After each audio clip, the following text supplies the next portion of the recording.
por supuesto que hay muchos gráficos, quizá para que sea un poco más llevadera la charla, pues he agregado varios gráficos como para que sea un poco mejor visualmente, pero no nos tenemos que olvidar de la anatomía. Esto es un preparado, es un dibujo de un muy buen libro que es Netter, donde hacen unas descripciones muy importantes de anatomía patológica, pero primero tenemos que enmarcarnos donde vamos a trabajar y son los límites del cuello.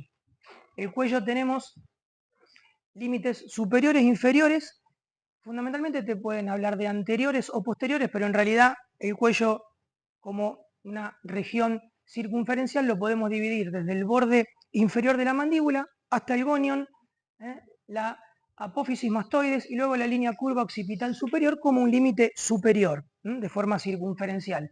Y en la región inferior vamos a hablar de lo que es el manubrio esternal, la articulación esternoclavicular, el borde superior de la clavícula y la articulación acromioclavicular, para luego unir de forma imaginaria en la parte posterior con la contralateral. Estas zonas anatómicas del cuello, o sea, el cuello va a estar conformado por muchos músculos que están superpuestos entre sí, y en base a la distribución anatómica de ellos, tenemos que conocer varios que nos van a servir para lo que va a venir a continuación cuando hablemos de regiones anatómicas en cuanto a lo que es la linfadenectomía. Entonces tenemos que conocer o remarcar varios músculos que son muy importantes, como uno muy importante que es el esternocleidomastoideo, músculo trapecio, el músculo homoioideo, aquí tenemos el hueso ioides, el digástrico, el estiloioideo. Todos estos músculos ustedes verán que van dejando pequeñas, obviamente que es un dibujo, pero en la realidad se ve de la misma manera, pequeños triángulos que van a delimitar lo que son los famosos triángulos del cuello. Estos triángulos del cuello van a delimitar, conformar zonas anatómicas en los cuales tenemos estructuras que nos van a servir para tomar conductas para determinadas patologías. Quedan distribuidos en triángulo occipital, triángulo subclavio, triángulo muscular en la parte anterior de los músculos infraioideos, el triángulo carotidio, el triángulo submaxilar y el submentoniano. Todos estos triángulos conllevan una contrapartida de regiones anatómicas. Esto rápidamente, no los quiero marear tampoco con tantas imágenes, pero para demostrar la importancia de lo que son las fascias, las tres fascias: superficial, la visceral y la fascia cervical profunda, que no nos tenemos que olvidar porque esto van a delimitar determinadas y distintas estructuras anatómicas. No quiero faltar el respeto al doctor anatomista, al colega, porque estábamos hablando previamente, y vamos a hacer un pantallazo y algo muy rápido en cuanto a esto. Estos triángulos de los que estamos hablando van a determinar los niveles ganglionares que vamos a utilizar para la resolución o para la indicación quirúrgica de determinadas patologías, como ya vamos a ver, lo que es fundamentalmente tiroides, paratiroides, pero también toda la patología tumoral de lo que es boca, orofaringe, lengua, etc. No nos tenemos que confundir con las zonas de cuello en trauma, que cuando ya den trauma también lo van a dar. Aquí tenemos otro tipo de delimitación de zonas. El cuello en trauma se delimita en tres zonas. Del mismo límite que vimos en la primera diapositiva, el cuello aquí se delimita en tres zonas con dos líneas. Una línea que pasa sobre la articulación acromioclavicular y otra línea que va a pasar aproximadamente por el gonion. Entonces va a quedar delimitada tres zonas, las cuales va a tener determinadas indicaciones quirúrgicas en trauma. En cuanto a síndromes quirúrgicos de cabeza y cuello, hay tres síndromes que les quería comentar. Uno es el síndrome de Horner, otro es el síndrome de Eagle y el síndrome de Guillain-Barré. Ustedes dirán, ¿qué tendrá que ver el síndrome de Guillain-Barré? No por la patología en sí, sino porque este síndrome puede traer algunas maniobras quirúrgicas para realizar consecuencia de esta patología. En cuanto al síndrome de Horner, se caracteriza por una tríada fundamental que es la tosis, miosis y anhidrosis, la tosis palpebral, miosis y anhidrosis del mismo lado. Es una patología que, bueno, vamos a hacer rápidamente, está descrito por John Horner en el 1869 y el fundamento es la interrupción de a cualquier nivel del tracto oculosimpático, que es una vía nerviosa que consta de 3 partes. Se genera en el hipotálamo, luego llega al ganglio cervical y luego hace una tercera vía que llega hacia el músculo, para inervar el músculo de Müller en los párpados superiores. Entonces, en base a las 3 neuronas que tenemos en este trayecto, cualquiera de las 3 que pueda llegar a ser lesionada va a tener su correlación con la clasificación de qué tipo de subsíndrome puede ser de Horner, de primer grado o central, cuando afecta el tronco encefálico o la médula, el de segundo orden cuando es preganglionar en el vértice pulmonar. Ya vamos a ver también, y para la próxima clase, qué tipo de patologías pueden llegar a afectarlo, o el síndrome de Horner de tercer orden o posganglionar cuando existe una patología en la carótida interna. ¿Qué causas podemos llegar a tener como generadoras de este síndrome? Vasculares son muy importantes, como el síndrome de Wallenberg, que son trombosis o alteraciones de los vasos vertebrales, disecciones o trombosis de la carótida, o sea, fundamentalmente patología de los vasos carotídeos, o lesiones a nivel del seno cavernoso, como algún trauma también, que genere una lesión vascular. Lesiones desmielinizantes o, una cosa muy común, traumatismos cervicales con lesiones del plexo braquial inferior que conlleven también esto. Tumores a nivel central, tumores pulmonares como el del vértice pulmonar, como el tumor de Pancoas, linfomas o patologías tiroideas que ya provoquen que en el ganglio, del segundo nivel, provoquen esta compresión y estas alteraciones. Otro tipo de tiroiditis o linfomas u otra patología que por adenopatías compriman o compliquen esta vía. Causas iatrogénicas no tenemos que dejarlas de lado porque pueden ser lesionadas estas vías en cirugías de cabeza y cuello o en cirugías vasculares que interesen a los vasos carotídeos. La clínica clásica es una tosis, la caída por la debilidad del músculo de Müller, la miosis, que es una dilatación, una contracción del esfínter pupilar, y sudoración del mismo lado ipsilateral. Pero acá habla un poco que si está por debajo del ganglio cervical superior, que es la vía intermedia. ¿Hay algunos síntomas que pueden llegar a ser asociados? Bueno, parálisis de las cuerdas vocales, alteración en el fondo de ojo o en el examen ocular de la heterocromía del iris, dolor en la cara y en el cuello. El dolor es muy importante porque este tipo de tríada con dolor se transforma en una urgencia porque hay que sospechar que sea una patología carotidia que tenga que tener una resolución mucho más inmediata. Ustedes me paran, me interrumpen, lo que necesiten, volvemos para atrás, lo aclaramos, a su disposición. Generalmente hay una serie de diagnósticos, pero hoy en día se realiza con apraclonidina, que es un agonista alfa 1 y alfa 2, es más fuerte alfa 2, que lo que produce es que resuelve en este test la tosis y la midriasis, con lo que uno ya podría hacer el diagnóstico, bueno, de un síndrome de Horner justamente con esto. Pero luego hay que ir a buscar las causas que lo van a producir. Y las causas que lo van a producir habitualmente, los diagnósticos por excelencia son de elección la angiotomografía, porque esto no puede dar la etiología. ¿Por qué? Porque fundamentalmente las causas son más frecuentemente de origen vascular, entonces con una angiotomografía con reconstrucción uno puede llegar más cercano al diagnóstico, o una angioresonancia o ecodoppler cervical para especificar un poco mejor a llegar al diagnóstico. Luego, por supuesto que se imaginarán que las causas el tratamiento va a depender de las causas que se generen. Habitualmente no existe una indicación quirúrgica para ir a reparar estas vías nerviosas. Generalmente, si existe una alteración, se hace tratamiento médico de estas patologías y seguramente hay que ir a resolver lo quirúrgico en cuanto a la causa que lo genere, supongamos una disección carotídea, un aneurisma carotídeo que esté comprometiendo la vía.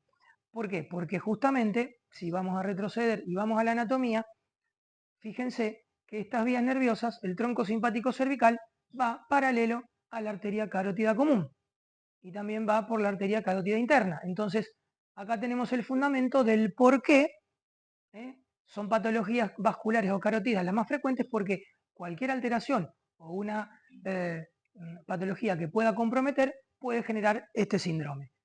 La vía, tenemos que verlo al principio, genera en el hipocampo, llega al ganglio espinal de Butge, sube por la carótida del ganglio cervical superior y luego llega hacia las fibras del músculo de Müller, con algunas otras fibras terminales que van a dar la sudoración, y por eso uno de los síntomas de la tríada es la anhidrosis.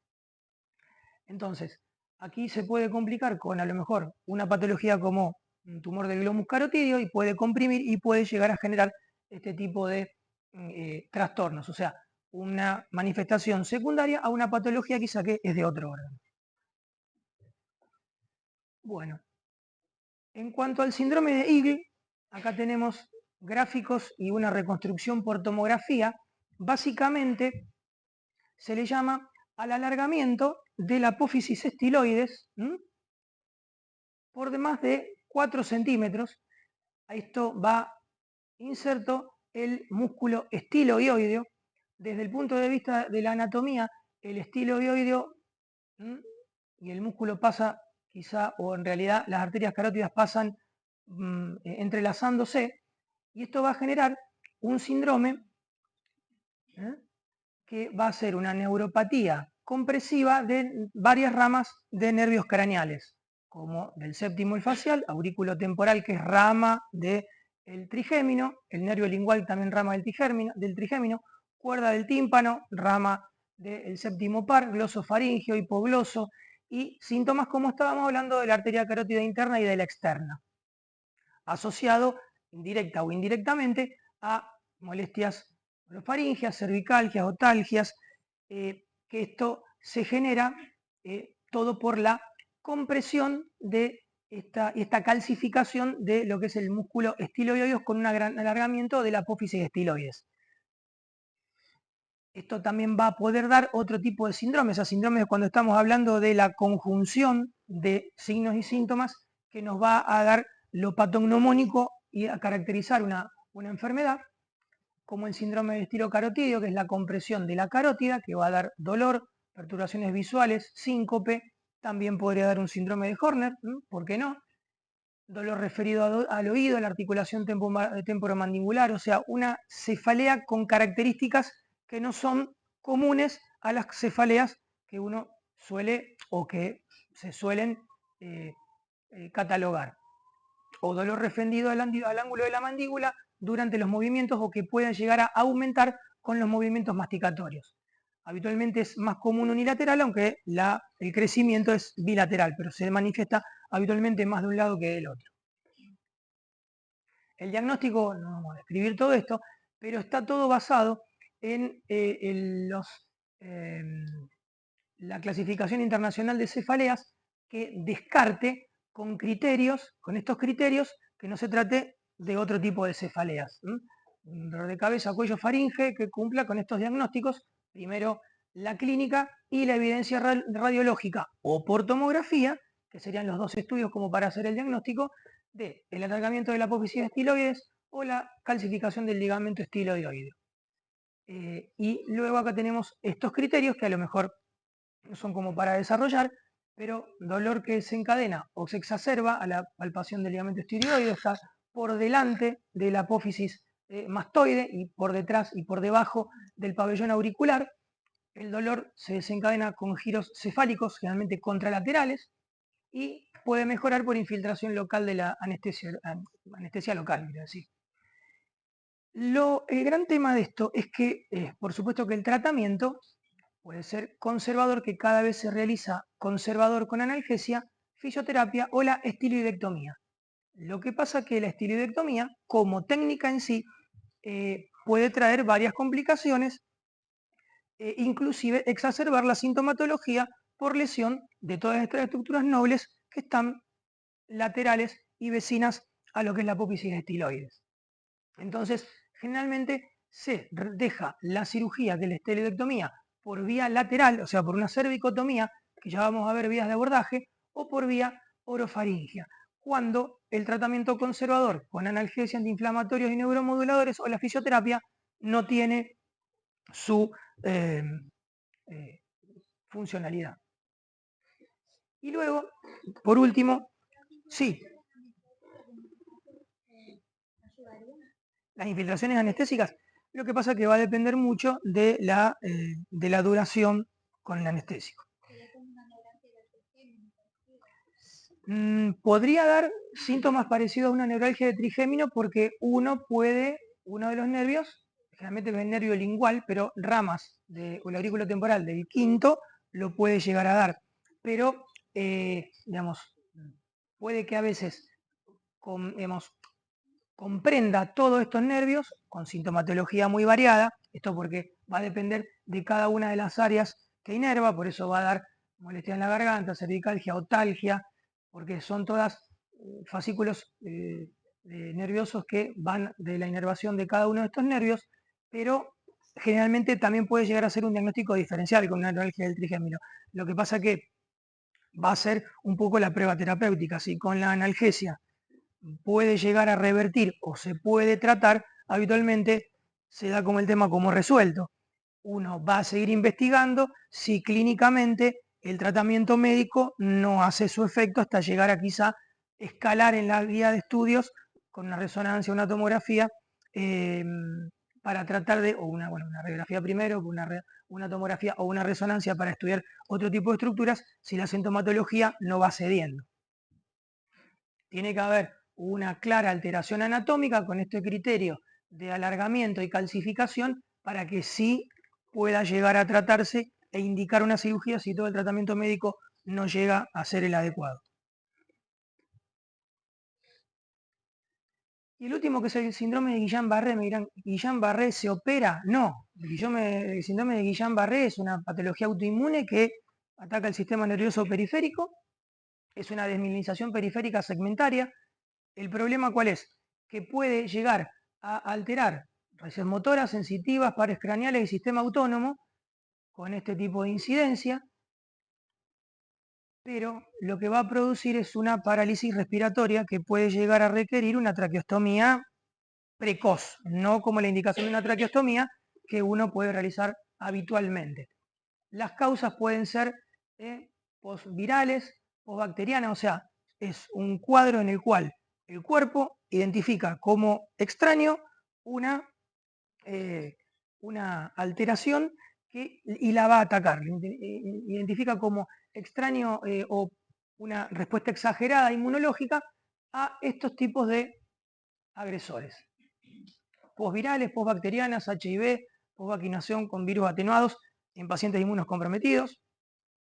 De hecho, muchas vacunas tienen como principal efecto adverso un síndrome de Guillain-Barré. Se ha visto con algunos tipos de vacuna en esta pandemia de COVID que hemos tenido.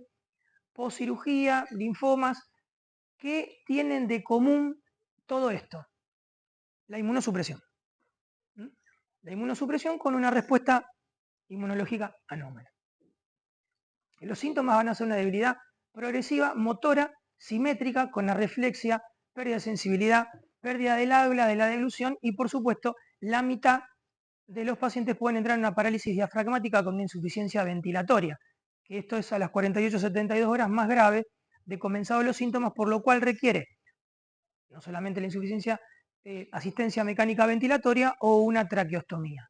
Luego esto, más del 72 a 75% de los casos se revierte con fisioquinesioterapia de resolución con una restitución ad integrum, pero por supuesto va a depender del tiempo en el cual va recuperando la motilidad diafragmática, porque si tenemos un paciente intubado o traqueostomizado, vinculado a ventilador por mucho tiempo, inmovilizado, vamos a tener todas las patologías secundarias que se pueden producir debido al estar neumonías asociadas a respirador, escaras, otras neumopatías por broncoaspiración, la debilidad no solamente por la patología, sino la pérdida de peso, de masa muscular, y son todos factores que van agravando. El tratamiento, por supuesto, es el sostén, inmunoterapia, plasmaféresis, que esto sería lo más básico, pero para la patología, y en realidad este es el porcentaje de recuperación y este es el porcentaje de tiene secuelas reversibles con fisioquinesioterapia, pero por supuesto me van a preguntar a qué se debe la patología, qué relación tendrá con lo que es cabeza y cuello, que esto puede llegar a tener una gran manifestación, digamos, como síntomas de cabeza y cuello en el sentido del habla, la respiración, y no tener otro, digamos, únicamente tener el antecedente o la alta sospecha, y que como cirugía la intervención que puede llegar a realizarse si no tiene una intubación orotraqueal es la traqueostomía. Existen obviamente otro tipo de signos o síndromes que generalmente son síndromes malformativos o genéticos. Estamos hablando de otros síndromes de cabeza y cuello que generalmente se dan más en infantes, pero bueno, tratamos hoy la patología de adultos. ¿Estamos hasta aquí? Para entrar en el otro capítulo de masas ocupantes cervicales, vamos a hablar de cinco capítulos, o en realidad los más importantes, que son estos tres: congénitas, que son quistes y fístulas; inflamatorias, abscesos o adenopatías; y las neoplasias, que ya vamos a ver en el último capítulo, fundamentalmente lo que es tiroides y paratiroides. Las masas ocupantes cervicales, para ir rápidamente de lo menos, las traumáticas, por supuesto que lo van a ver en trauma, generalmente masas ocupantes cervicales postraumáticas, hematomas, que esto lo van a ver en la patología de urgencia o con el trauma cervical. Pero para ir a las patologías más comunes, tenemos las congénitas, como el quiste branquial o el quiste tirogloso. RAP está como fundamentales y las más frecuentes: tumores o malformaciones vasculares, linfangiomas cervicales, que es una patología muy común en niños, laringocele, ránula, quistes dermoides, quistes tímicos. Esta es una lista la cual habla de un poco la frecuencia. Por supuesto que entre todas estas patologías congénitas, la que se lleva la mayor frecuencia son los quistes branquiales y el quiste tirogloso. Para lo que es el quiste y fístula branquiales, este es un esquema de un poco el embriogénesis, se genera por persistencia de residuos de la formación de los 4 arcos branquiales en la región de cabeza y cuello. La característica fundamental, para que ustedes lo tengan en el análisis de una guardia de un consultorio, que esto a lo que va, el fin de esto es que ustedes puedan llegar a tener la sospecha y poder llegar a un diagnóstico, o por lo menos la derivación adecuada para luego otro especialista, es que los quistes y fístulas branquiales se van a desarrollar en los laterales del cuello y los quistes y fístulas tiroglosos en la línea media. Eso no se lo van a olvidar, y como dato fundamental. Aquí tenemos cada uno de los resabios del quiste branquial, de primero, del segundo arco, del tercero y del cuarto, que van a ir distribuyéndose. Por supuesto que cuanto más alto desde el cuello a la parte más baja del cuello, uno puede llegar a, digamos, estimar que desde el primero, segundo arco branquial, como lo vamos a tener, por ejemplo, en estas imágenes se pueden presentar de esta manera. Por supuesto que paciente con una, siempre lo más importante es el historial, el interrogatorio y el examen físico. Una patología, va a venir la persona, fíjense que puede ser mujer, hombre, niño, generalmente es más común en niños, con una masa de crecimiento lento que no es pulsátil, de crecimiento progresivo, puede o no haberse infectado o abscedado. Cuando ello sucede luego de la apertura espontánea, eso generalmente no cierra y se transforma de quiste a fístula. Hasta ahora, la descripción que le he hecho no cambia con a lo mejor alguna adenopatía que se pueda presentar. Generalmente la adenopatía, si es inflamatoria, ya lo vamos a ver, va a cambiar por la fiebre, por tener el antecedente de tener algún tipo de infección o algún foco odontógeno, algún tipo de infección viral, bacteriana en esa zona. Pero lo importante es que esto es quizá no doloroso, o sea, es indolente. Si no tiene un cuadro sobreinfectado, puede sobrelevar la piel, puede cambiar a veces el aspecto, a veces la persona o se lo toca cuando se está cambiando, está revisando, se mira en el espejo y tiene un crecimiento lento. Si no hay ningún tipo de infección que tenga que realizarse algún tipo de conducta, drenaje o antibiótico-terapia, por supuesto que en el examen físico vamos a encontrar que es una estructura que es renitente, no es durapétrea, porque ahí nos haría el diagnóstico diferencial con adenopatías, con ganglios de otras causas, y luego tendríamos que pasar a la realización de imágenes. Generalmente son móviles, no están adheridas a planos profundos. ¿Por qué? Porque no van a terminar en una estructura de per se o una estructura definida. Estas van a terminar en lo que es un fondo de saco ciego.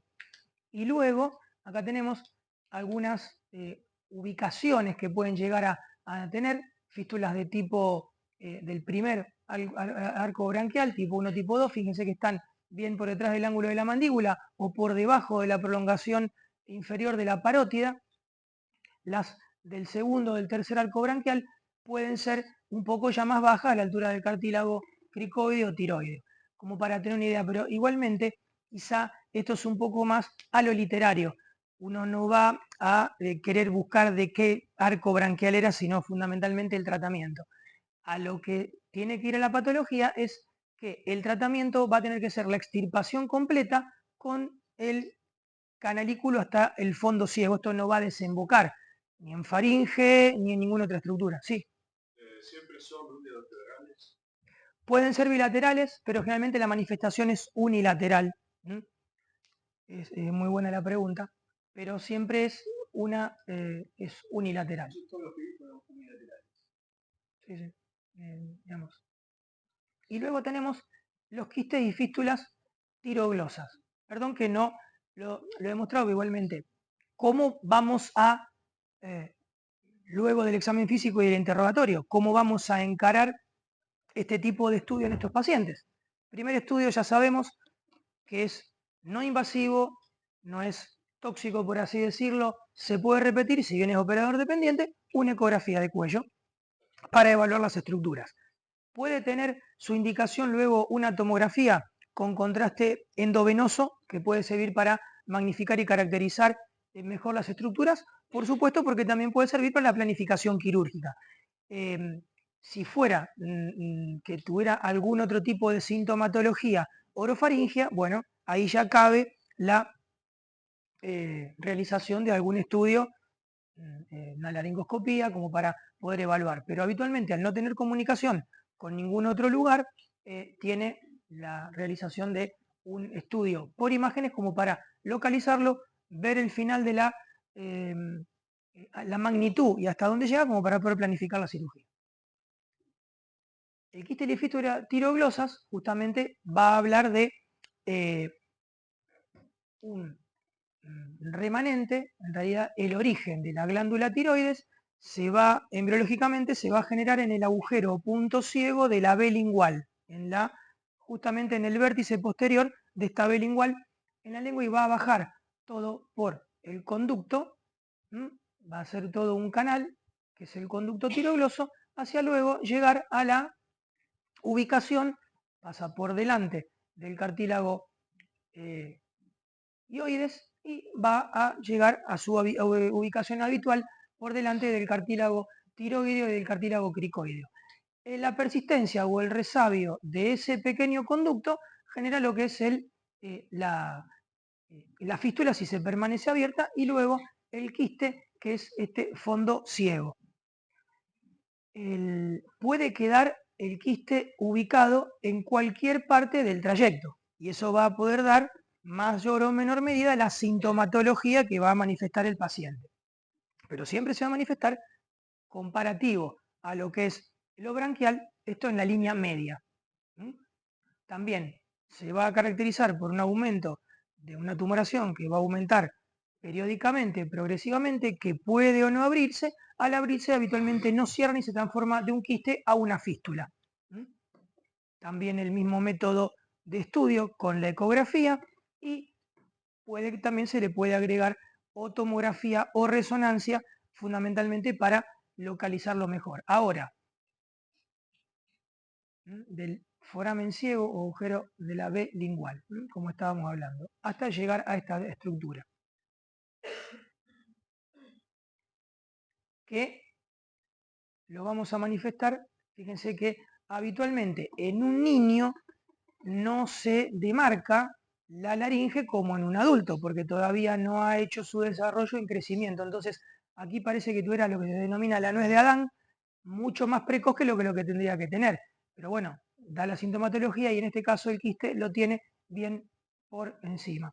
Aquí también es una tumoración que a priori uno puede hablar de tiroides, pero va a tener características que quizá está más fijo que la tiroides. La tiroides va a rotar con el examen físico con los pulgares de frente en la maniobra de hacer tragar al paciente, y esto se eleva mucho más y está mucho más fijo a las estructuras, porque también está fijo al hueso hioides, que va a ser parte del tratamiento. La cirugía para esto es la resección completa, que se llama cirugía de Sistrunk, la cual debe ser llegar con la resección del hueso hioides hasta habitualmente de poderse hacer y lograr de llegar todo con el trayecto hacia justamente el foramen ciego de la base de la lengua. Todo por vía cervical.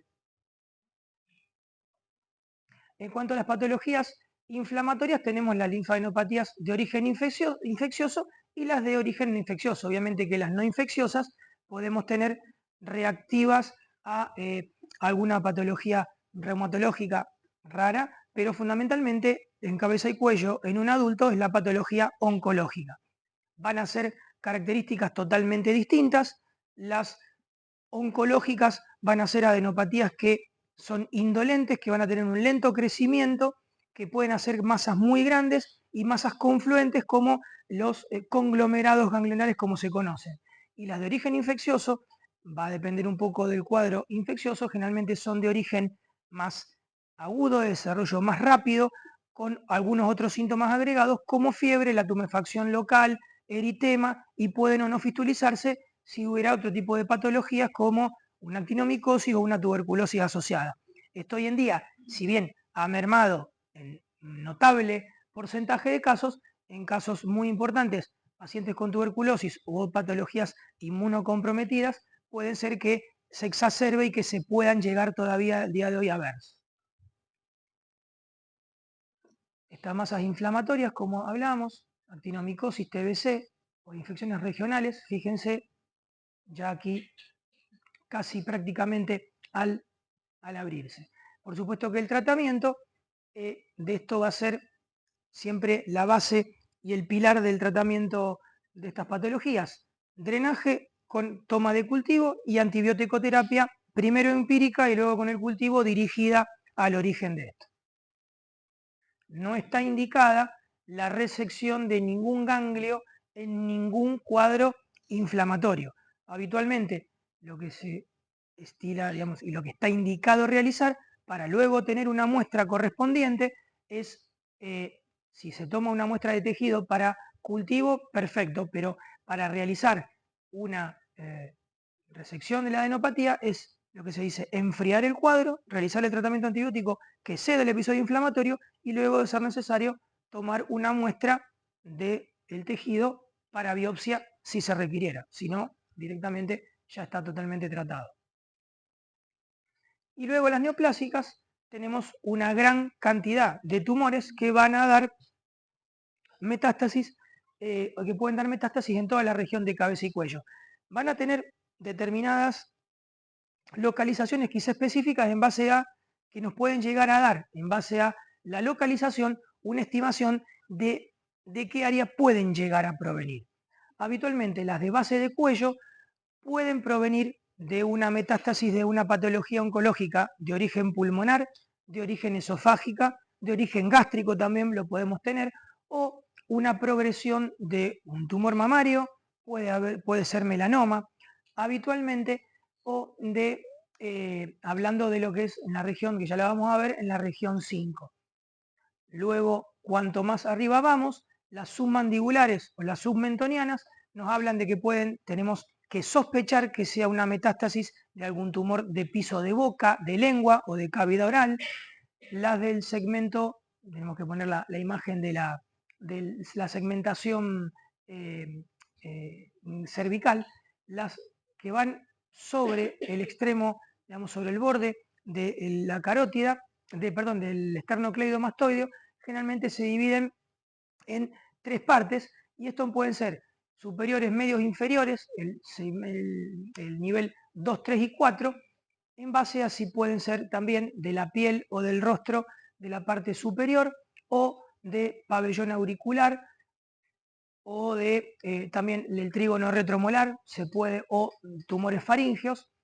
Van a ir al segmento 2, al 3, generalmente esófago superior, tiroides, y el 4, como le estaba hablando, 4 o 5, habitualmente estas patologías que mayor frecuentemente puede ser o laringe, tumores de pulmón, tumores esofágicos o tumores gástricos, que ya van no solamente ahí, sino a lo supraclavicular. Entonces, como un resumen, lo importante de esto es que en base a la tumoración dura, pétrea, fija, a planos profundos o grandes conglomerados, nos tiene que hacer sospechar de una patología que, bueno, ir dirigiendo luego al interrogatorio, por supuesto, si no tenemos que olvidar nunca, la zona en la cual tenemos que ir a investigar.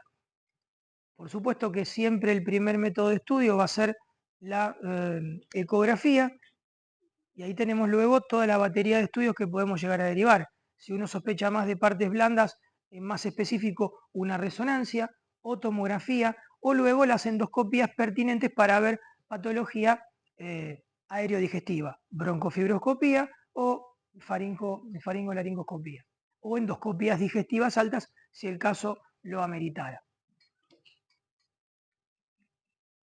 Aquí tenemos, por ejemplo, una metástasis de un carcinoma orofaringio, bilaterales, duras, pétreas, si en una mujer joven, un gran porcentaje se pueden presentar bilaterales o se presentan a veces como algunos tumores tiroides que ya vamos a ver, con metástasis con un primario en el cual no dé sintomatología muy importante.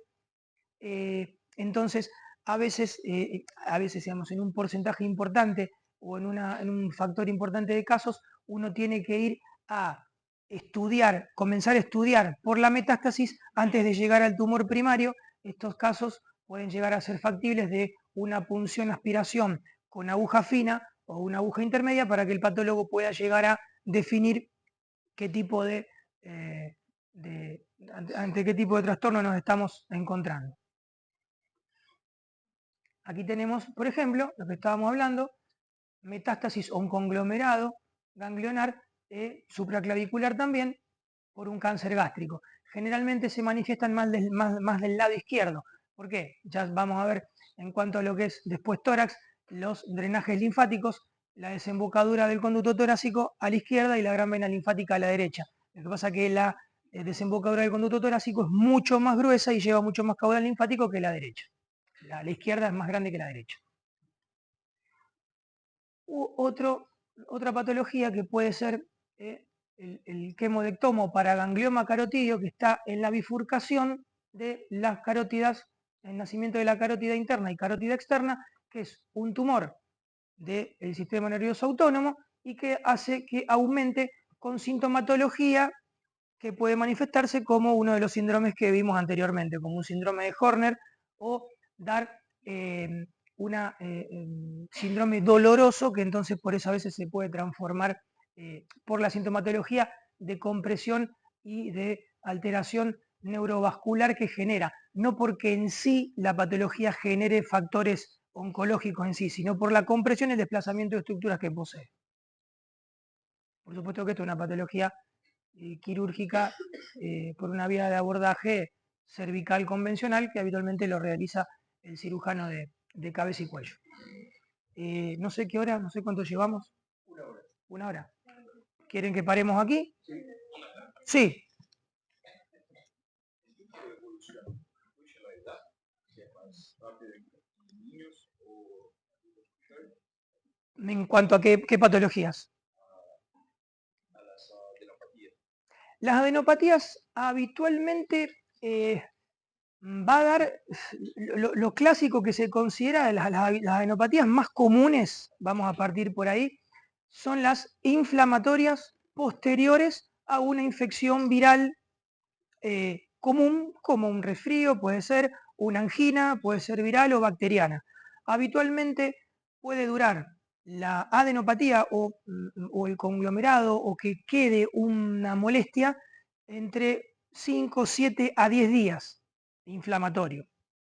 Y habitualmente no se toma ningún otro tipo de conducta porque en el interrogatorio, en el examen físico, si la persona ha tenido o está cursando este cuadro respiratorio, se sabe que es por una respuesta regional a la agresión. ¿Cuándo tenemos que tener en cuenta, que quizá no lo agregue, estudiar una adenopatía? Cuando la adenopatía, luego de 3 meses, ya la evolución, supongamos ha tenido un cuadro respiratorio y la adenopatía no revierte, persiste, dolorosa, o a lo mejor no disminuye de tamaño, bueno, por supuesto que ahí tenemos que ir a estudiarla en el sentido de tomar algún tipo de conducta. ¿Qué conducta es? Siempre pensando, por supuesto que es cirujano, ir a pensar en una resección del ganglio o una biopsia ganglionar o la resección del ganglio total para estudiar. Habitualmente pueden, y hay casos que pueden persistir entre 3, 4 hasta 6 meses, un ganglio reactivo, que ese es el informe que habitualmente puede llegar a obtener de la anatomía patológica, una reacción inflamatoria persistente y lenta luego de una noxa que ha generado esto. Pero lo determinante o la diferencia que se puede encontrar con un cuadro infeccioso es que los cuadros infecciosos, por supuesto, desde que comienzan, son mucho más floridos y mucho más rápidas en la resolución. Como te digo, 5, 7, 10 días. Y va a depender un poco también de la causa. Las bacterianas comunes o virales generalmente no se van a abscedar. Si ya tenemos otro tipo de causa, como algún otro tipo de bacteriemia o conglomerados que hagan necrosis, que sean de gran tamaño, o actinomicosis o tuberculosis, que vuelvo a repetir, se ve muy poco frecuentemente, pero se puede ver, esas pueden llegar a fistulizarse y dar otro tipo de manifestación un poco más florida al examen físico.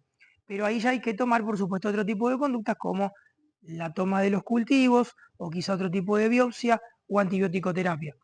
Con respecto a la otra gran rama que es la patología tumoral, la patología de masas de adenopatías va a ser de un crecimiento lento, va a ser progresivo, cada vez va a ir en un crecimiento mayor y habitualmente, salvo que sea alguna patología determinada, que haga un conglomerado o que se puedan fistulizar a veces, porque se ve mucho en metástasis de carcinomas epidermoides de piel o a veces de orofaringe, que hagan su necrosis y hagan a presión y se fistulicen, esto va creciendo lentamente que ya a ese nivel de crecimiento ya muy grosero, por supuesto que el paciente tuvo que tener alguna otra sintomatología del tumor primario por la cual nosotros poder llegar a estudiarlos.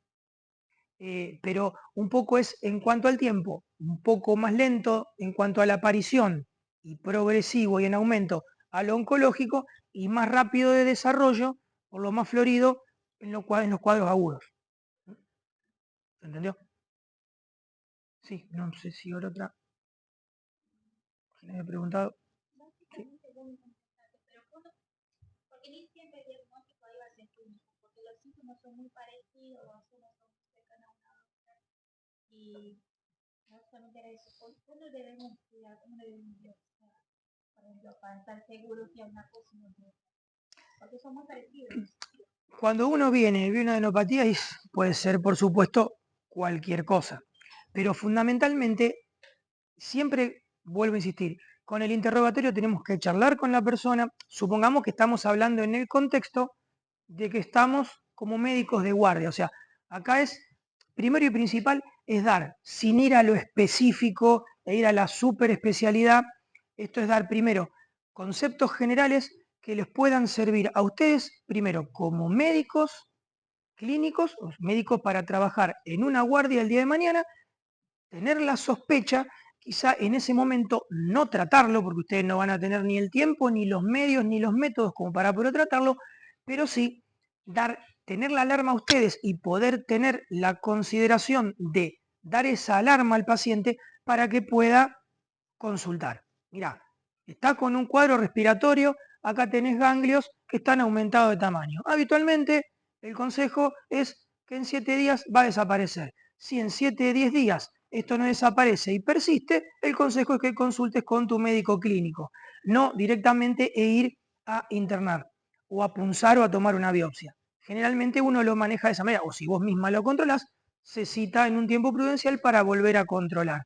Ahora, si el paciente llega con un cuadro febril, florido, que está fluctuante, enrojecido, fiebre en ese momento, o viene con fiebre de la casa y el cuadro general uno no lo encuentra, aparte por los antecedentes que pueda llegar a presentar, si es un paciente diabético que tenga comorbilidades, seguramente ese paciente no vamos a enviarlo a su domicilio, tenemos que tener ahí el ojo de internarlo y pasar la consulta, porque estos cuadros, generalmente las adenopatías, es muy poco y muy infrecuente, pero a veces pueden generar en que cuadros infecciosos, no por la adenopatía en sí, sino por el cuadro que pueda estar trayendo, infecciones mucho más severas, supongamos. O un paciente que tenga una adenopatía de un punto de vista oncológico, también si el paciente te dice, y estoy perdiendo peso pero con apetito conservado, de noche estoy durmiendo pero me despierto todo sudoroso, y lo revisás y no solamente tiene adenopatías en el cuello, sino en las axilas, en las ingles, ahí tenemos que encarar con la sospecha de que estamos ante el paciente que pueda llegar a tener un linfoma, una patología linfoproliferativa. Entonces fíjese que es importante, con un interrogatorio, generalmente guiado, digamos, o con una sospecha de nuestra parte, podemos llegar en gran medida a evacuar un poco las dudas y quedarnos con patologías como para poder llegar a hacer un diagnóstico. Después, por supuesto, nuestra sospecha, utilizando el método científico, va a ser, en base a esa teoría, tratar de demostrarlo con estudios.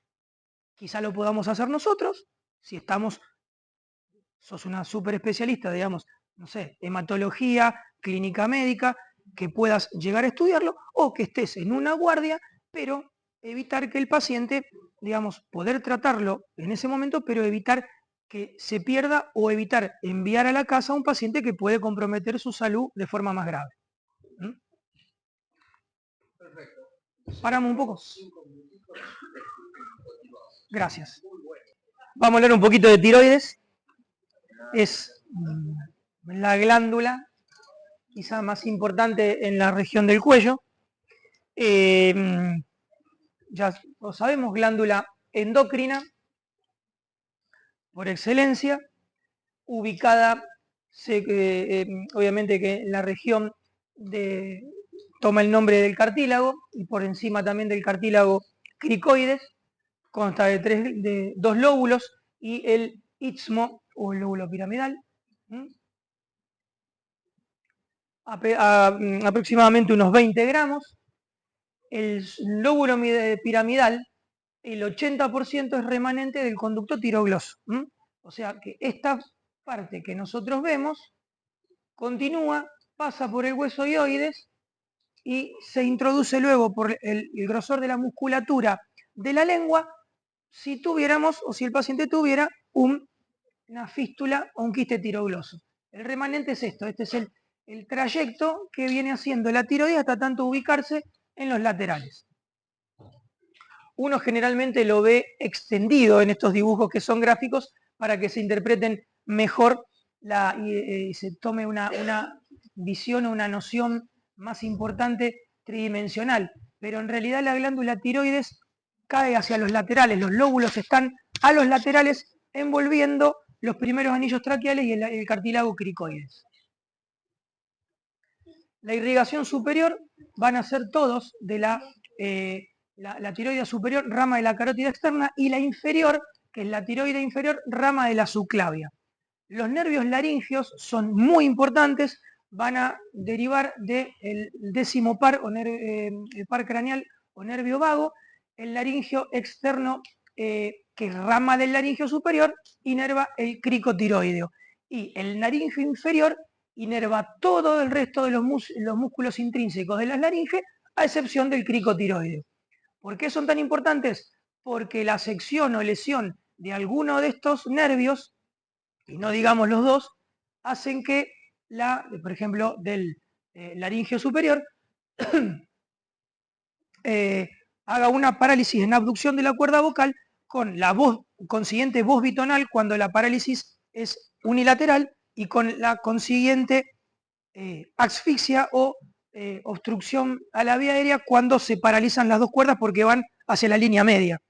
Entonces, es muy importante, perdón, en una cirugía o en una o postraumatismo, que el paciente controlar esto porque puede llegar a necesitar una traqueostomía de urgencia.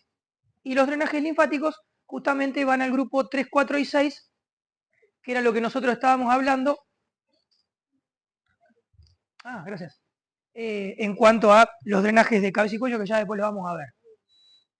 Como detalles un poco anatómicos, acá tenemos las arterias carótidas, que tenemos la rama de la laringea superior, luego de la tiroide inferior, rama de la arteria subclavia. Las venas van a drenar, por supuesto, a las venas yugulares internas, y tenemos luego la inervación del nervio laringeo superior y del laringeo inferior, a ver si lo tenemos en otro esquema. Acá lo que vamos a tener en esta otra imagen, la descripción de lo que son los músculos los pretiroideos, o en realidad los infraioideos, que son 4, y los supraioideos. ¿Para qué? La tiroides, cuando nosotros vamos de la superficie a la profundidad, no la vamos a encontrar rápidamente. No es como las imágenes de las películas que directamente se puede hacer una traqueostomía con la tráquea, con una virome Vic. No, la tiroides está por delante de la tráquea, si bien hay estructuras que están mucho más finas, tenemos varios músculos que también, así como en el abdomen, los rectos anteriores, a similitud, están divididos por una línea media, los músculos infraioideos, pretiroideos, van a estar divididos por una línea media. Y luego vamos a tener los músculos, que son 4, el homoioideo, el esternoioideo, el tiroioideo. Bueno, a ver, vamos a la próxima. Y acá lo tenemos. El esternotiroideo, el homoioideo, esternoioideo y el tiroioideo, que son los 4 infraioideos. Y los supraioideos, que en este caso son más para la base del cartílago ioides para arriba, miloioideo, estidoideo, digástrico y el genioioideo, que está señalado pero está superior, está hacia arriba, o sea, nosotros si lo vemos desde abajo, está cubierto por el músculo miloioideo, que es como un abanico. A lo que vamos de importancia es que estos músculos, como ya hablamos anteriormente, van a delimitar, fíjense que siempre delimitan algún que otro triángulo y van a condicionar un poco las linfadenectomías. Y aparte, para la cirugía tiroidea tenemos que trabajar sobre estos músculos. En cuanto a lo que tenemos, otra imagen de la irrigación, un poco más descriptivo. Aquí tenemos el nervio laringeo recurrente. El nervio laringeo, el recurrente derecho, va distinto que el laringeo recurrente izquierdo. El recurrente derecho pasa por debajo de la subclavia del lado derecho. En cambio, el recurrente izquierdo pasa por debajo del callado de la aorta para luego ascender y llegar por la cara lateral de la tráquea a introducirse en los músculos de la laringe. Vamos a hablar de la patología más común, que es la que más habitualmente trabaja el cirujano de cabeza y cuello, por así decirlo. Como definición, ¿qué es el bocio? Bocio es aumento de tamaño de la tiroides. Toda tiroides aumentada de tamaño es un bocio. ¿Está? Luego tenemos las causas. Es una patología más común en mujeres de 30 a 50 años. Lo podemos dividir en no tóxicos, que son los eutiroideos, o son los asintomáticos, y los tóxicos, también llamados hipertiroideos, o los bocios, por supuesto, sintomáticos. ¿Qué síntomas pueden dar? Cardiovasculares, taquicardias, hipertensión, palpitaciones, arritmias, pérdida de peso con apetito aumentado.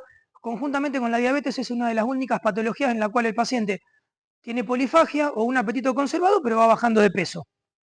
Distintos diagnósticos diferenciales con una patología oncológica que generalmente el paciente puede perder peso, pero también tiene hiporexia. Puede generar ansiedad, nerviosismo, irritabilidad, temblor, intolerancia.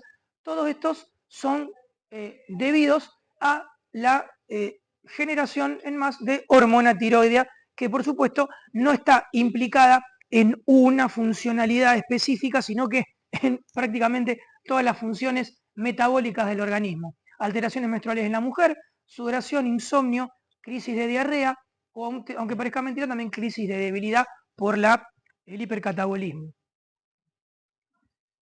En cuanto a la clasificación, tenemos los tóxicos y los no tóxicos, como el difuso, que es la enfermedad de Graves, y en cuanto al nodular, que es el bocio tóxico multinodular o síndrome de Plummer. Acá la realidad es que está mal puesto esto, pero es el síndrome de Plummer, el bocio tóxico multinodular, y el adenoma tóxico solitario. Puede ser único o puede ser múltiple. Y luego el no tóxico, que es el difuso, como el déficit de yodo o bocio endémico. Por algo en Argentina, la sal, si ustedes van a leer cualquier paquetito de sal, es sal iodada, porque entonces se demostró en Argentina endémicamente la región que más bocio existía por déficit de yodo era en la zona de la provincia de Santiago del Estero, Chaco, Formosa.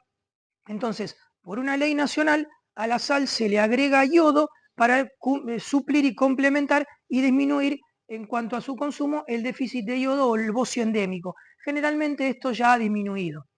El bocio esporádico, como su nombre lo explica, es esporádico. Generalmente cuando todavía en medicina no se sabe la causa, o es esporádico o es idiopático. Esa palabra viene bien en cualquier charla.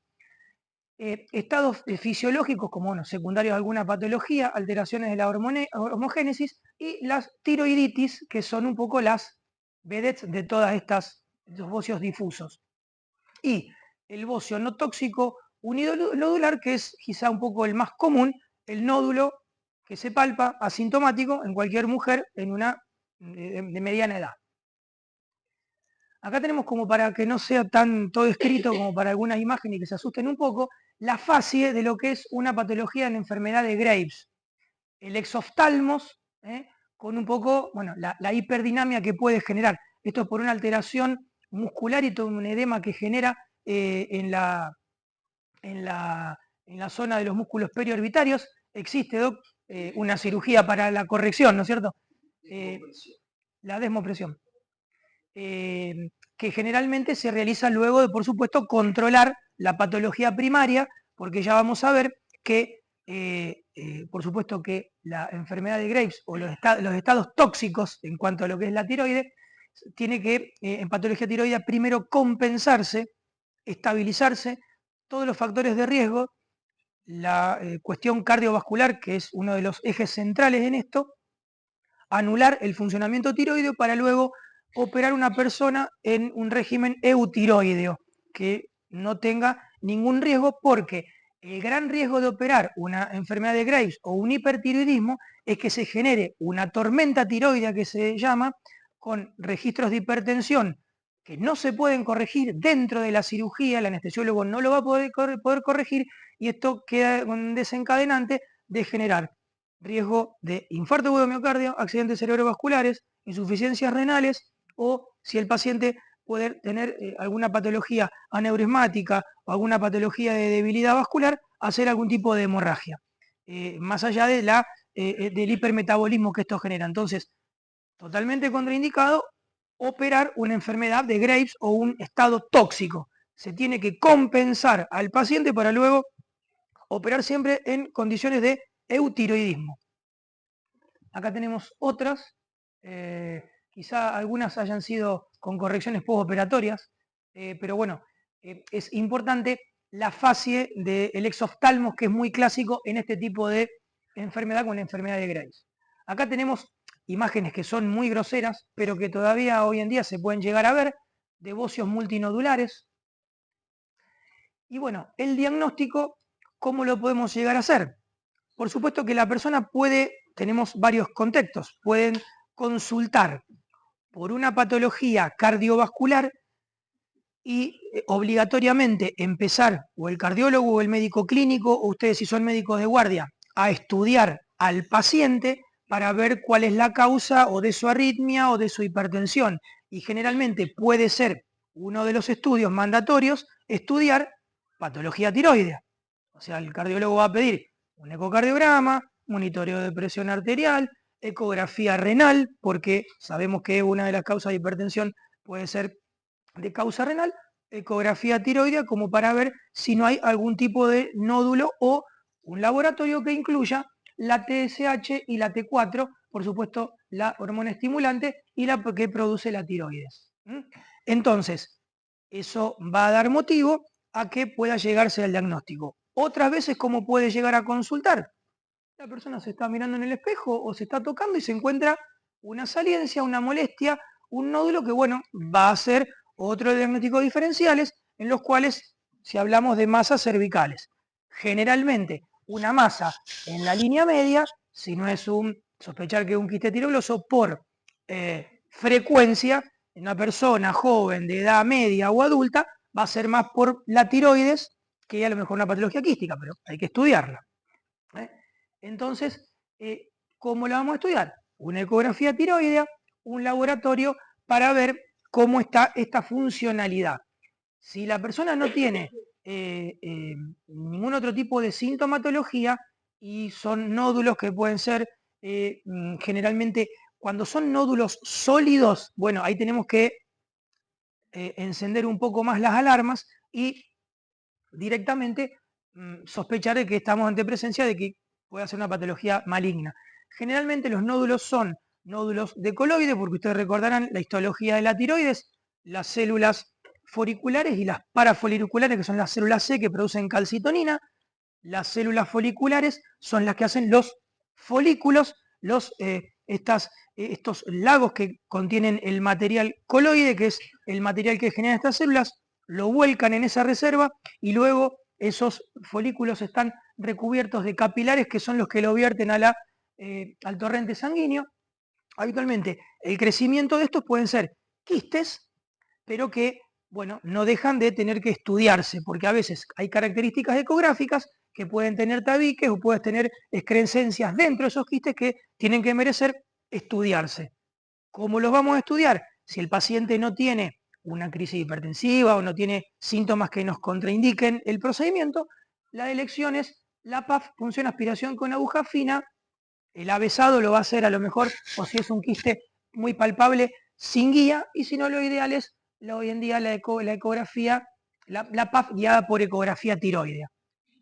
Entonces, vamos a tener esta famosa clasificación, que es del Colegio Americano de Patólogos, la clasificación de Bethesda, en la cual se clasifican en estos estadios: la insatisfactoria, benignos, una atipía indeterminada, neoplasia folicular con sospecha, la sospecha de malignidad o ya determinado bien maligno. Y en base a esto ya está estudiado que el tipo de Bethesda va a dar un riesgo de malignidad y el tipo de conducta. Si nosotros tenemos un Bethesda 1, Bethesda 2, que es insatisfactorio, en realidad no diagnosticado, porque si insatisfactorio hay que repetir, pero generalmente es el 2, el único que lo podemos hacer seguimiento, y el 1 si no se lo quiere volver a punzar. Pero si no, supongamos, el 1 y el 3 hay que repetir, porque estos son el 1 y el 3, digamos, los que nos pueden dar tenemos que descartar nosotros siempre una patología neoplásica.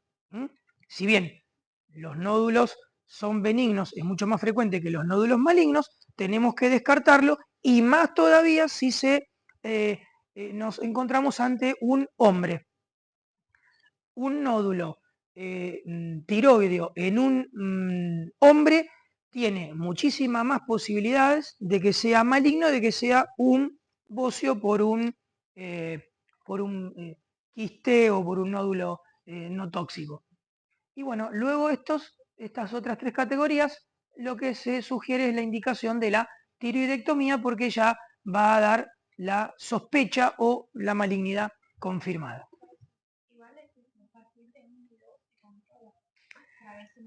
Con el nódulo benigno se tiene que hacer un seguimiento, y si el paciente en los próximos controles, 3, 6 meses, 12 meses, continúa, se puede hacer otro control con imagen y otra punción, o directamente si es insatisfactorio o no diagnosticado. Generalmente cuando es insatisfactorio es porque no tiene celularidad, cayó en el líquido, y ahí sí hay que repetirlo. Pero si tenemos un informe que habla de que es un nódulo benigno, o sea, el patólogo vio que son células benignas con generalmente una punción de aguja fina, va a haber citología, no histología. Para ver histología tendríamos que hacer una punción con una aguja gruesa, donde ya uno saca un cilindro de tejido que está con una citoarquitectura preservada para que el patólogo lo pueda poner abajo del microscopio. En cambio, ya este tratamiento, esta clasificación, habla de celularidad. Es a lo similar que el Papa Nicolau, porque el Papa Nicolau es un estudio de citología. Esto también es citología, no es tejido. Entonces, bueno, no me voy a poner en médico, en especialista de endocrinología, pero habitualmente los bocios eutiroideos es generalmente T4, control, y cirugía si el nódulo, por supuesto, es un nódulo que va aumentando, es un nódulo con un tamaño aumentado. Generalmente se aconseja ya más de 1,5 centímetros, 2 centímetros, realizar la resección. Los hipertiroideos es volver al paciente a un eutiroideo con estas medicaciones, el Mertil, Melcapto y Midazol, para disminuir el metabolismo tiroideo. Tratar lo cardiovascular con antihipertensivos, generalmente se dan bloqueantes alfa y beta, y luego la cirugía. Y si el paciente en estos casos no quiere operarse, hay que hacer una ablación quirúrgica con iodo 131, pero hay que irradiar al paciente. En realidad es por ingesta. En cuanto al cáncer de tiroides, es un tumor que es del 1% habitualmente en cuanto a estadísticas mundiales del total de tumores, pero es el tumor endocrino más frecuente. Pero afortunadamente es el de menor mortalidad debido a su frecuencia, 0,2%. Similar un poco al cáncer de piel no melanoma, que son los tumores un poco más frecuentes pero con menor mortalidad. En cuanto a la clasificación, valga la redundancia, tenemos en diferenciados, indiferenciados, el medular y el linfoma, que tiene su, digamos, linfoma no como patología de los ganglios, sino como linfoma del parénquima tiroideo. En los diferenciados tenemos el más común de los tumores, que es el carcinoma papilar, el tumor folicular, que va al 15%, y el tumor de células de Hartle, que es una variante del tumor folicular, que este en realidad tiene un poco más de malignidad de la variante folicular. De los indiferenciados, el tumor anaplásico, que va a una estadística de al 10 al 15%, el carcinoma medular de tiroides, que esto se genera de las células C o parafoliculares, con los cuales perdón, va a tener otro tipo quizá de sintomatología, porque puede ir a síntomas como varios signos paraneoplásicos y quizá no, los signos de hipertiroidismo comunes, como puede llegar a dar una patología tiroidea por las células foliculares en sí, y bueno, el linfoma, que va a ser aumento del tamaño de la glándula tiroidea, quizá de los ganglios alrededor. Acá tenemos también, bastante grosero, una imagen de un cáncer de tiroides, que esto habitualmente no solamente el lóbulo, sino con ganglios en la palpación, justamente una mujer joven. Acá tenemos otra imagen. En realidad esto puede, si yo vengo y les digo que es un nódulo tiroideo único, benigno, con esta imagen, también. ¿Puede ser un cáncer de tiroides? Puede ser. ¿Puede ser un carcinoma medular de tiroides? Puede ser, pero tendría que haberle aparecido, digamos, generalmente esto es mucho más lento el crecimiento. El medular de tiroides o el indiferenciado en realidad son de crecimiento rapidísimo. Y el crecimiento rápido que tiene es que no es compresivo de estructuras, desplaza o se busca lugar como células diferenciadas como el papilar o el folicular. El indiferenciado invade y comprime estructuras. Entonces es un tumor que habitualmente de poder operar se opera, pero generalmente tiene otro tipo de tratamiento. Como por ejemplo acá tenemos una gran masa que comprime, fíjense, la vía aérea, el esófago como está comprometido, los vasos, esto es bilateral, pero tiene un crecimiento más abrupto y grosero, alterando todas las estructuras anatómicas. Fíjense cómo desplazó vena yugular, carótida, va contralateralmente, fíjense cómo tenemos la línea media acá de las vértebras, línea media, y desplazó hacia la izquierda, vía aérea, con los cartílagos tiroides y cricoides. La clínica, generalmente en el diferenciado, es un bocio nodular eutiroideo, que la característica va a ser duro pétreo, que puede dar disfonía o voz bitonal cuando hace una parálisis de cuerda vocal, pero no porque invada la cuerda vocal, sino porque comprometa el nervio laringeo recurrente. Entonces la parálisis de la cuerda va a ser secundario al compromiso. Y adenopatías cervicales. El indiferenciado va a ser un bocio, recordemos que es la terminología que utilizamos para hablar de un aumento de tamaño de la glándula, que va a tener rápido crecimiento, que también es duro pétreo, como ya vimos en la anterior, una gran masa, con adenopatías y síntomas por infiltración. Acá tenemos un montón de otras más, muy amable, un montón de otras estructuras o sintomatología que puede llegar a dar, porque no solamente la voz bitonal, sino alteraciones ventilatorias, porque puede ser compromiso de la vía aérea, a la deglución también por compromiso esofágico, y a veces puede comprometer el retorno venoso por a veces infiltración o trombosis de las venas. Y el medular, un poco, generalmente hasta el 30% puede debutar con adenopatías. A veces pueden ser un bocio que no es de gran tamaño, pero que pueda manifestarse primero por adenopatías, antes que a veces un nódulo o un bocio tan manifiesto como un indiferenciado. La característica del indiferenciado es que prácticamente crece delante de sus ojos de la rapidez. Lo ven y a la semana está más grande, y así va agregando síntomas hasta que se lo trate. Y el medular, como puede tener otros síntomas, digamos, paraneoplásicos o por la secreción de la célula C, puede agregar diarrea, enrojecimiento cutáneo, similar a lo que es algún tumor neuroendocrino. En cuanto al laboratorio, nos puede ayudar a la guía, nos va a ayudar al seguimiento del tratamiento, no al diagnóstico. La calcitonina la vamos a solicitar si sospechamos un medular, pero para los demás lo vamos a encontrar normal. Realmente no te van a dar generalmente un hipotiroidismo, sino que son eutiroides.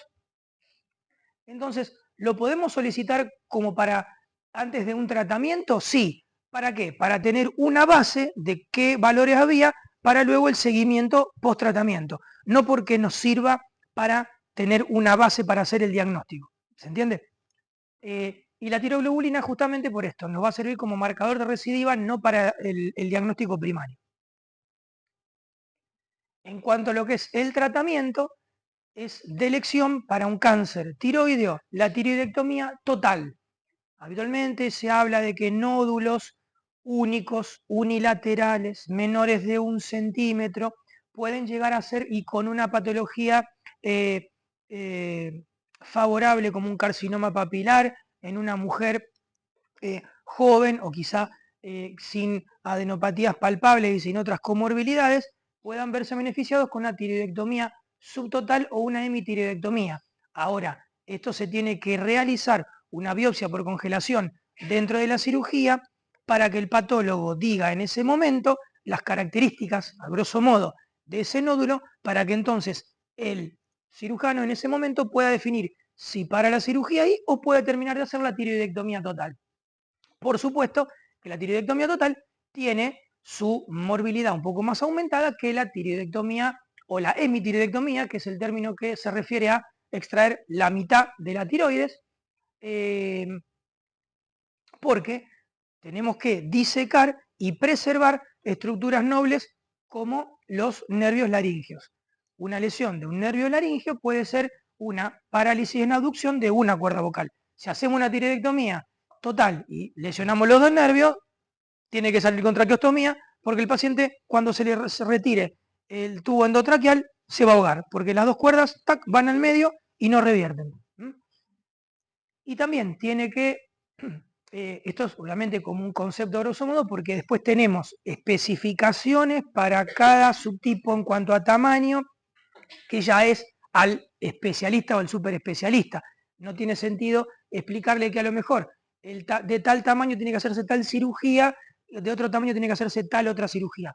El concepto es la tiroidectomía con lo que es la linfadenectomía cervical selectiva. ¿Y eso en qué consiste?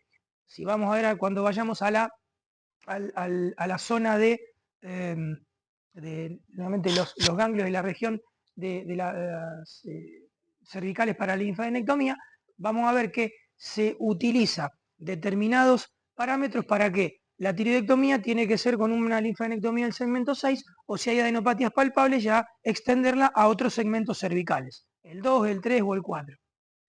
Luego de esto se realiza iodo 131.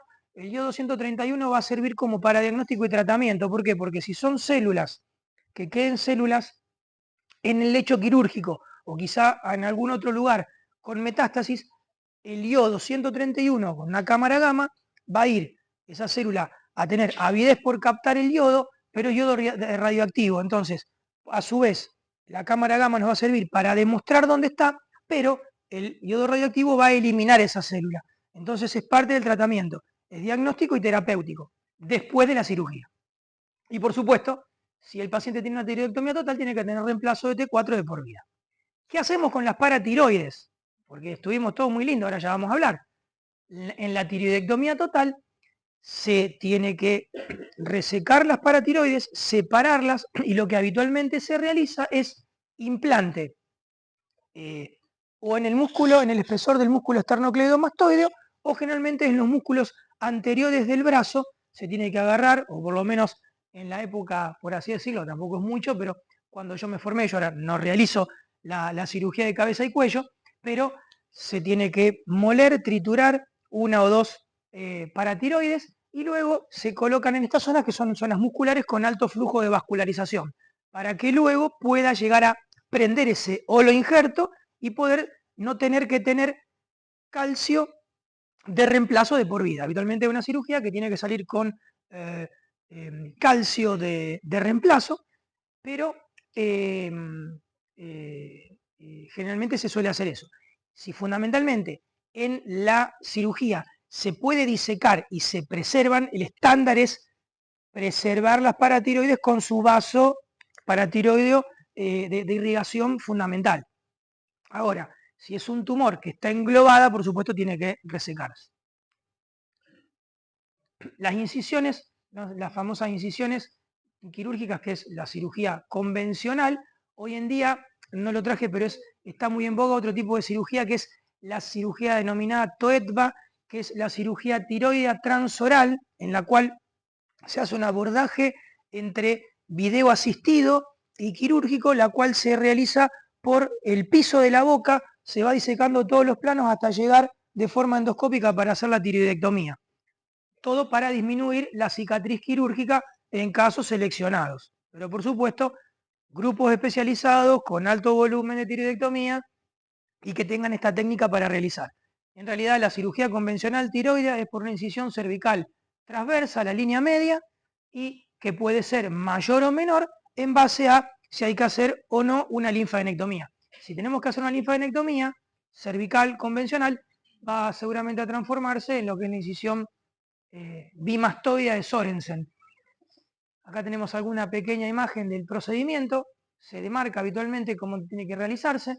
Este es el plano de una incisión cervical. Enseguida vamos a tener por debajo anatómicamente a estas haces que es el músculo cutáneo del cuello, platisma, el músculo que se contrae cuando pone tensa la piel.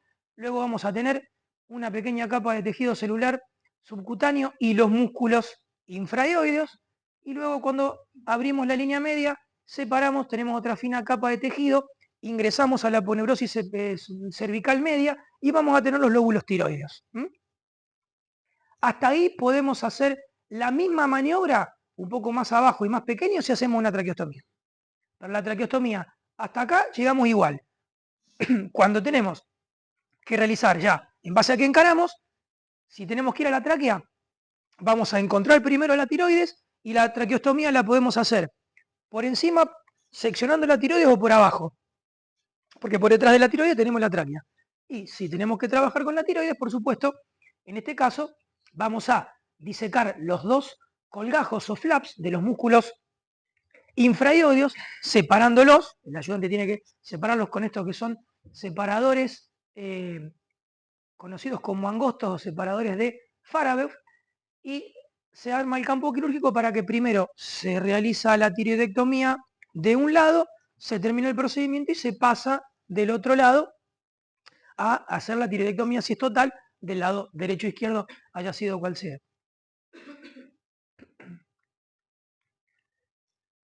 Acá, bueno, está la paratiroide inferior, es muy pequeña lo que se ve, aparte de la coloración, acá en las imágenes de las fotos, pero la coloración es muy evidente porque la tiroides tiene un color rosado, un rosado un poco más intenso, es muy vascularizada, es un color rosado surcada por múltiples vasos arteriales y venosos, y la paratiroides refleja o se manifiesta uno se puede dar cuenta porque tiene un color ocre que hace la diferencia para verla, es muy lindo.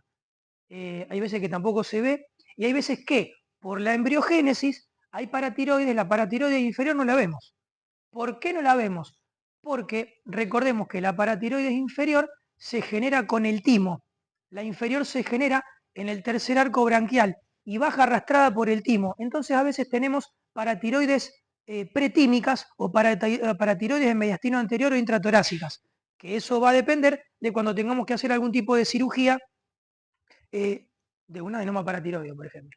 Entonces luego de la tiroidectomía se deja un drenaje en el lecho, se va cerrando y acá se hace el cierre. En este caso, bueno, no se dejó drenaje, pero se suele dejar para evitar una de las temibles complicaciones de la tiroidectomía, que es el hematoma sofocante de cuello. Si uno no liga o no hace un buen control de hemostasia en este tipo de cirugía, independientemente de cualquier cirugía, en el cuello, la arteria tiroidea superior es finita, pero el ritmo y el volumen de sangre que maneja es impresionante. Se suelta una ligadura o hace un hematoma de la zona, y si el paciente, tenemos que estar habitualmente como concepto siempre hasta que se despierte, pero uno se tiene que quedar con el anestesiólogo un rato después de que el paciente se despertó para evitar y para controlar que no crezca ninguna tumoración en el cuello.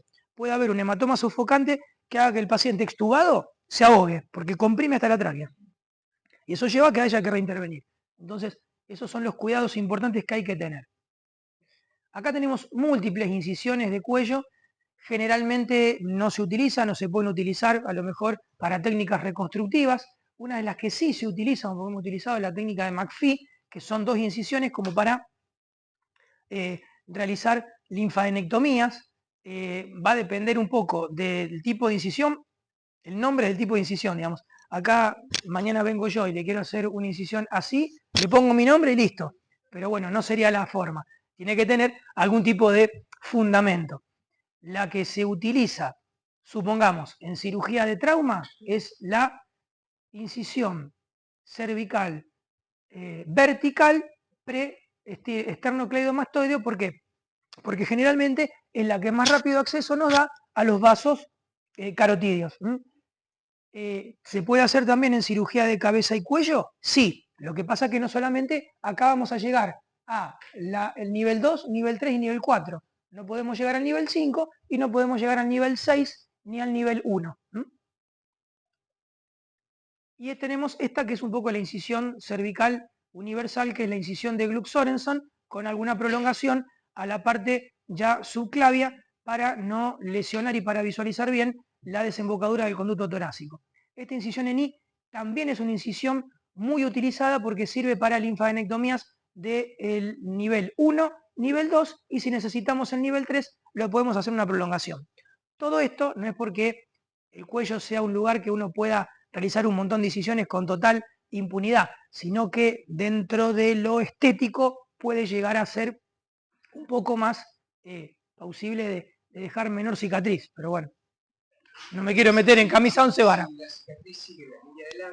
Exacto, menos secuela. Pero bueno, en base a todo este tipo no respetan mucho las líneas de la para nada.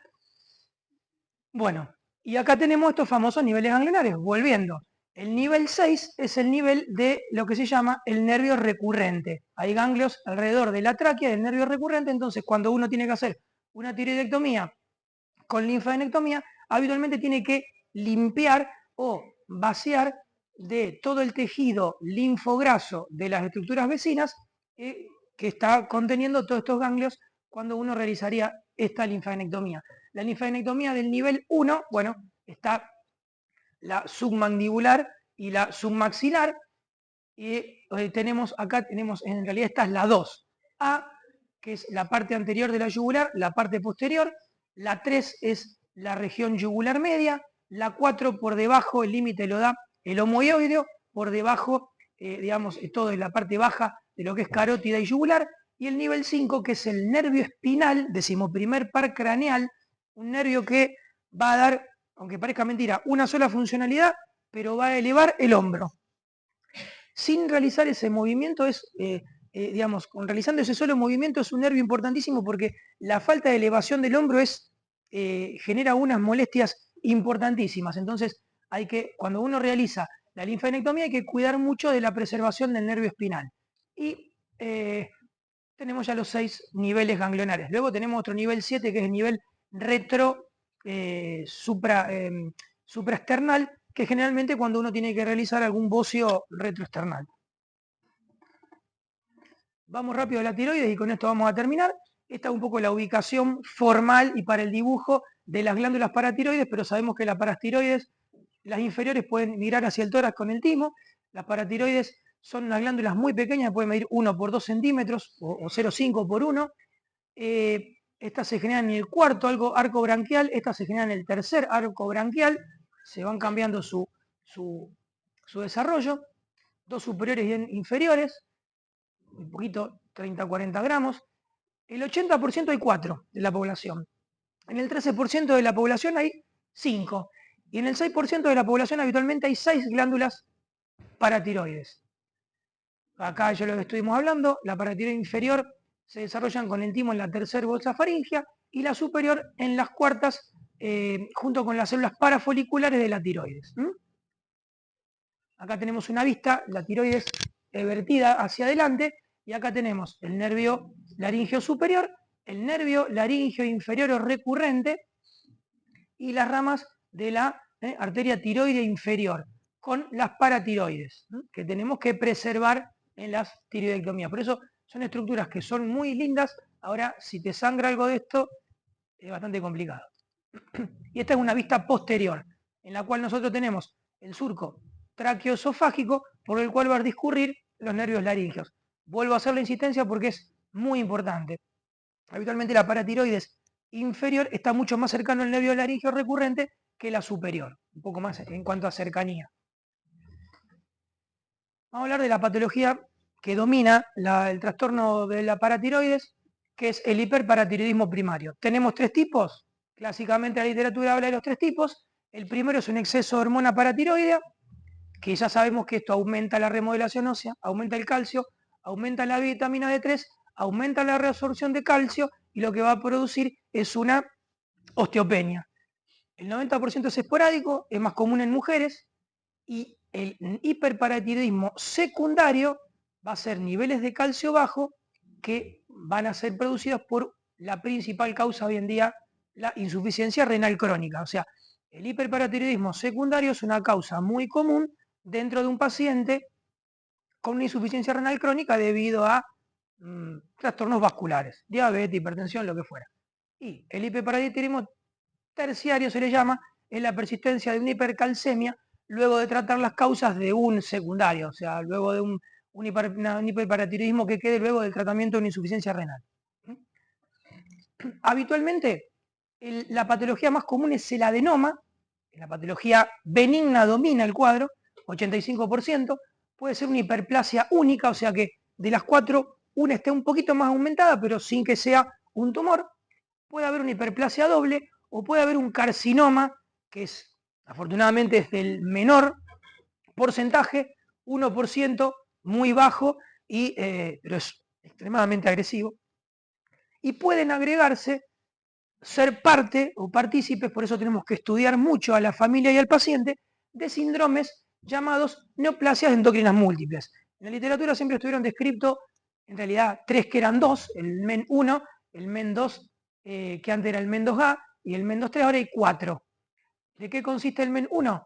Tumores de las glándulas paratiroides, páncreas endocrino, duodeno, hipófisis, suprarrenales, tiroides, tumores carcinoides, lipomas y angiofibromas faciales. O sea, puede que el paciente tenga todo o que tenga 2 o 3 de estos. Tenemos que, por eso es importante, el antecedente personal y familiar como para dar un consejo genético y estudiar obligatoriamente el resto de la familia.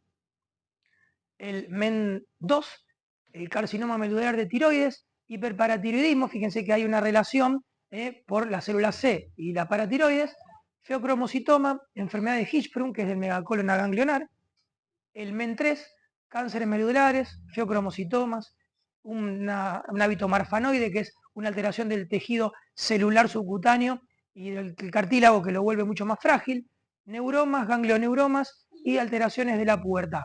Y el MEN4, tumores de la paratiroides, hipófisis anterior, suprarrenales, ovarios, testículos, riñón. ¿Todo esto por qué? Porque se ha visto con avances de estudios genéticos. Pero siempre la paratiroides va a estar presente en alguno de estos síntomas. En la clínica puede ser asintomática por un estudio de una hipercalcemia que se encuentre directamente en un análisis, o pueden dar producto de la hipercalcemia, síndrome urinario, que es la litiasis renal, con todo lo que es el abanico de las complicaciones que puede generar la litiasis renal, cólico, obstrucción, infección urinaria, hidronefrosis, etc. Síndrome esquelético, que es la famosa osteitis fibroquística por osteomalacia, que va a generar fracturas patológicas. O a lo mejor una persona puede tener una fractura estudiándose por la radiografía, fractura patológica, osteopenia, puede llevar a este diagnóstico.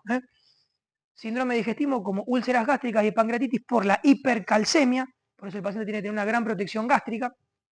El síndrome psíquico, que genera depresión o pérdida de memoria, y la crisis hipercalcémica, que esto sí es una urgencia porque se da cuando hay más de 15 miligramos por ciento, habitualmente el calcio normal es entre 8,5 a 10,5 miligramos por ciento, que genera confusión, náusea y vómitos, y que esto sí tiene que tener un urgente tratamiento. En cuanto a las imágenes, ya sabemos para todo, la ecografía de cuello se puede realizar para hacer un diagnóstico diferencial una vez que tenemos esta de nivel de hipercalcemia, y estudiarlo con calcio para tu hormona y estudiar la función renal. ¿Por qué? Porque con esto tenemos un diagnóstico de hipercalcemia. Con esto vamos a saber si es un hiperparatiroidismo primario o si va a ser un hipertiroidismo secundario porque tiene una insuficiencia renal. Entonces, por eso pedimos esto como base. Y para ubicar si es un adenoma, si es un carcinoma, y ubicarla y saber cuál tenemos que ir a operar, podemos tener un centellograma con talio con sustracción tiroidea con tecnesio 99. ¿Qué se hace? Un centellograma con tecnesio para ver la tiroides, y luego se hace un centellograma con talio que va a captar únicamente, el tecnesio capta la tiroides y el talio capta la tiroides y las paratiroides. Entonces, cuando se hace la sustracción, va a quedar la paratiroides y el tamaño o la que está patológica. Y el centellograma con Sestamibi y O231, que es otro tipo de centellograma para localizarla específicamente. En cuanto al tratamiento, y con esto terminamos, los consejos, obviamente una del consejo, pero luego que estar, para el adenoma único, obviamente si comprobamos que el adenoma único, la resección del adenoma y biopsia de las restantes o no. El adenoma doble, resecar la que esté afectada. En cuanto a la hiperplasia, ¿qué se realiza? Resección de las paratiroides y el implante, o sacar todas e implantar una, o sacar 3 y dejar una, o la mitad de una. Y el carcinoma ya es si se logra llegar a la resección, porque generalmente son patologías, el carcinoma va a ser mucho más agresivo y mucho más invasor, tiroidectomía con paratiroidectomía y total y la linfadenectomía, o sea, es una cirugía, la tenemos que encarar como si hiciéramos una tiroidectomía total con la linfadenectomía de ese segmento, de ese nivel 6 y generalmente nivel 2, 3 y 4.